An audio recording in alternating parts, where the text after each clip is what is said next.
ওদালগুৰি জিলাৰ বৰংগাজুলি চাহ বাগিচা খেলপথাৰত সদৌ অসম আদিবাসী ছাত্ৰ সন্থা চমুকৈ আছাৰ কেন্দ্ৰীয় সমিতিৰ উদ্যোগত লগতে আছাৰ ওদালগুৰি শোণিতপুৰ জিলা সমিতি আৰু সমূহ আদিবাসী সমাজৰ সহযোগত 20 সংখ্যক আদিবাসী মহাসভাৰ বিশাল আয়োজন। ওদালগুৰি জিলাৰ ডিমাকুছিৰ বৰংগাজুলি চাহ বাগিচাত 20তম আদিবাসী মহাসভাৰ তীব্ৰ প্ৰস্তুতি। 2025 বৰ্ষৰ 6, 7, 8 আৰু 9 ফেব্ৰুৱাৰীত 4 দিনীয়া বৰ্ণাঢ্য কাৰ্যসূচীৰে অনুষ্ঠিত হ'বলগীয়া 20 সংখ্যক আদিবাসী মহাসভাৰ বাবে দিনে নিশাই বিশাল আয়োজন চলাইছে আয়োজক সমিতিয়ে। প্ৰায় 25 লক্ষাধিক টকাৰ বাজেটেৰে লাখ লাখ আদিবাসী লোকৰ উপস্থিতিত 4 দিনীয়াকৈ অনুষ্ঠিত হ'ব আদিবাসী মহাসভা। ওদালগুৰি জিলাৰ বৰংগাজুলি চাহ বাগিচা খেলপথাৰত সদৌ অসম আদিবাসী ছাত্ৰ সন্থা চমুকৈ আছাৰ কেন্দ্ৰীয় সমিতিৰ উদ্যোগত লগতে আছাৰ ওদালগুৰি শোণিতপুৰ জিলা সমিতি আৰু সমূহ আদিবাসী সমাজৰ সহযোগত অনুষ্ঠিত হ'বলগীয়া আদিবাসী মহাসভাৰ প্ৰায় 80% কাম সম্পূৰ্ণ হোৱা বুলি জনাই উদ্যোক্তাই। কেইবাখনো ৰাজ্যৰ পৰা আলহী অতিথিক আদৰিবলৈ সাজু উদযাপন সমিতি। আদিবাসী মহাসভাৰ মুকলি সভাত ৰাজ্যৰ বিভিন্ন প্ৰান্তৰ পৰা লক্ষাধিক আদিবাসী লোকে নিজৰ জনগোষ্ঠীৰ সমস্যা সমাধানৰ ক্ষেত্ৰত প্ৰতিজ্ঞাবদ্ধ হৈ চৰকাৰৰ ওচৰত নিজৰ দাবীসমূহ উত্থাপন কৰিবলৈ একগোট হ'ব। আদিবাসী মহাসভাত জাতি ধৰ্ম ভাষা নিৰ্বিশেষে সকলো জনগোষ্ঠীৰ ৰাইজৰ সহযোগিতা তথা উপস্থিতি আন্তৰিকতাৰে কামনা কৰিছে উদযাপন সমিতিয়ে।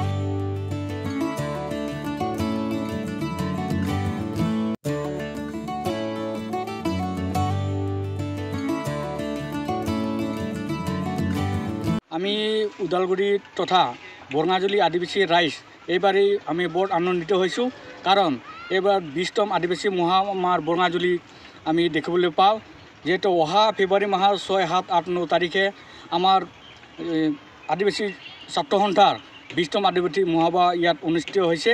আমাৰ ইয়াত আমি 1 লাখৰ ওপৰত আমি সমাগম হ'ব বুলি আমি আশা কৰিছোঁ। আমাৰ ইয়াত আদিবাসী মহাসভাত বিভিন্ন ধৰণৰ কাৰ্যসূচী ৰখা হৈছে, যেনেকুৱা আমাৰ আদিবাসী সমাজৰ বিভিন্ন আমাৰ ইয়াত প্ৰদৰ্শন দেখুওৱা হ'ব। বিভিন্ন ধৰণৰ ওৰাং মুণ্ডা চাওতাল আদি কৰি বিভিন্ন সমাজৰ আমাৰ ইয়াত প্ৰদৰ্শন ইতিমধ্যে প্ৰস্তুতি হৈছে। আমাৰ যিহেতু মহাসভাৰ কাম ইতিমধ্যে 80% কাম আগবাঢ়ি গৈছে। আমাৰ যিহেতু এই মহাসভাত আমি সকলো আদিবাসী তথা বিভিন্ন জাতি জনগোষ্ঠী আমাৰ সহায় সহযোগ কৰি আহিছে আৰু সকলো ইয়াত আনন্দিত হৈছে। যিহেতু আমাৰ এই মহাসভাত সকলো ৰাইজক আমি উদযাপন সমিতিৰ তৰফৰ পৰা বিনম্ৰ অনুৰোধ যাতে এই মহাসভাত সকলোৱে যাতে দলে বলে আহি যোগদান কৰে যেন। ধন্যবাদ। আমি উপস্থিত হৈছোঁ। আমাৰ কাম কাজ চলি আছে। আদিবাসী 20তম আদিবাসী মহাসভাৰ কাম কাজ চলি আছে আৰু এই কামবিলাক প্ৰায় আমাৰ 85% আমাৰ সম্পূৰ্ণ হৈছে। আমি জোৰদাৰ লাগি আছোঁ।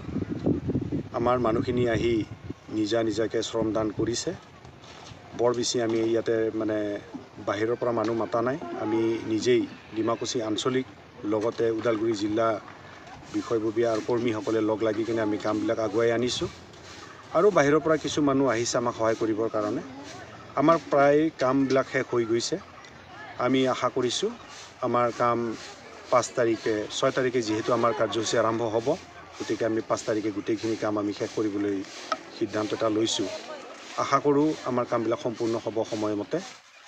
আৰু এইখন সভাত আমাৰ বহুত মানুহ হ'ব, হাজাৰৰ কথা নহয়, লক্ষ মানুহ আমাৰ হ'ব আৰু ইয়াতে আমাক বহুতকেইটা মানুহে সহায় কৰিবলৈ ওলাইছে। বাগানৰ মেনেজাৰৰ লগত আলোচনা কৰিছোঁ। তেওঁৰ পৰা কিছু সুবিধা বিচাৰিছোঁ। তেখেতেও না বুলি কোৱা নাই। তেওঁ সুবিধাবিলাক আমাক দিছে আৰু লোকেল সংগঠনবিলাকো আমাক সহযোগ কৰি আছে। গতিকে আমি নিশ্চিন্ত, আমি কামবিলাক সফলৰূপে ৰূপায়ণ কৰিব পাৰিম বুলি আমি আশাবাদী। আৰু লগতে আমাক প্ৰশাসন বিভাগৰো মানুহ আহি আছে, চোৱা চিতা কৰি আছে। তেখেতসকলেও চোৱা চিতা কৰি সহায় সহযোগিতা আগবঢ়াইছে। আপদ বিপদৰ সময়ত সকলো সময়তে আমি থাকিম বুলি আমাক কথা দিছে। গতিকে আমি ভাবিছোঁ যে আমি এইবোৰ 20তম আদিবাসী মহাসভাটো সফলৰূপে ৰূপায়ণ কৰিব পাৰিম। আৰু এই সভাটোত আমাৰ বহুত ধৰণৰ কথা বতৰা ইয়াতে হ'ব।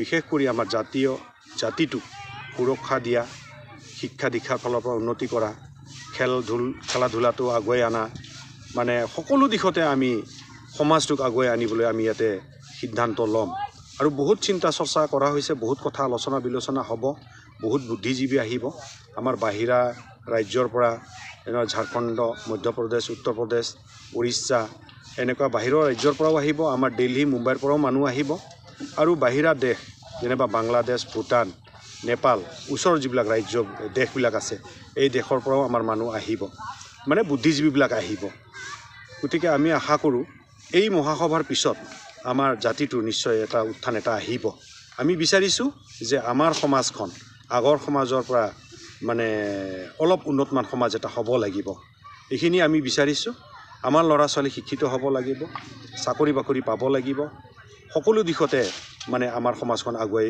যাব লাগিব বিশেষ কৰি এতিয়া আমি চাইছোঁ যুৱচামে বৰ বেছিকৈ নিচাবিলাক খাব আৰম্ভ কৰিছে বা ডেণ্ড্ৰাইট খাব আৰম্ভ কৰিছে এইবিলাক আমি বন্ধ কৰিবলৈ চেষ্টা এটা কৰি আছোঁ এইখন মিটিঙতে আমাৰ এইবিলাক সিদ্ধান্ত লোৱা হ'ব গতিকে আমি ৰাজ্যকো আহ্বান কৰিছোঁ যে আমাৰ এই সভাখনত যাতে সঠিকভাৱে আমাৰ কাৰ্যসূচীটো ৰূপায়ণ কৰিবলৈ সহায় সহযোগিতা আগবঢ়াই যেন আচ্ছা এইখন সভাতে আমাৰ মানে 20তম আদিবাসী মহাসভাত আমি আশা কৰিছোঁ মাননীয় অসমৰ মুখ্যমন্ত্ৰী হিমন্ত বিশ্ব শৰ্মা ছাৰে অহাৰ কথা আছে আৰু লগতে ঝাৰখণ্ডৰ মুখ্যমন্ত্ৰী হেমন্ত সোৰেন ছাৰো অহাৰ কথা আছে আমি আশা কৰিছোঁ তেখেতসকলে আহিলে আমাৰ যিখিনি আমি আশা কৰিছোঁ সেইখিনি আমাৰ আশাটো নিশ্চয় পূৰ্ণ হ'ব বিশেষ কৰি আমাৰ ST কৰণৰ কথাটোক লৈ আমি আশা কৰিছোঁ যাতে এইখন মিটিঙতে হিমন্ত বিশ্ব শৰ্মা ছাৰে আহি যাতে আমাৰ ST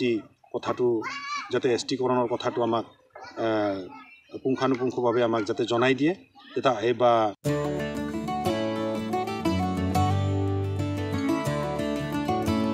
ভেৰগাঁৱৰ পৰা তীৰ্থ শৰ্মা ৰিপৰ্ট এ নিউজ 24/7